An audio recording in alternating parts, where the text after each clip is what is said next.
Do you know what 10 questions you should be asking a real estate agent that you're considering hiring to sell your home?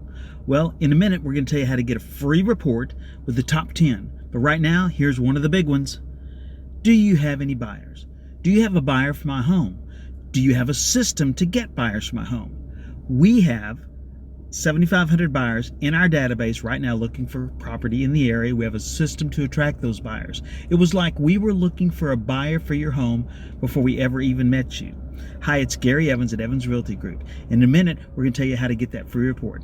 Just go to reportsbygary.com, reportsbygary.com. Put in there, we want the report on the 10 questions to ask a real estate agent. So it's free. Go there. We'll give you the free report. We'll get it out to you as soon as possible. If you found this information helpful, please share it, like it. We want to also thank you for watching and let you know that we're on a mission to raise $10,000 for Texas Children's Hospital. So your referrals and your business really do help the kids at Texas Children's. So we thank everyone for watching this. We hope you're having a great day, and we will talk to every one of you real soon.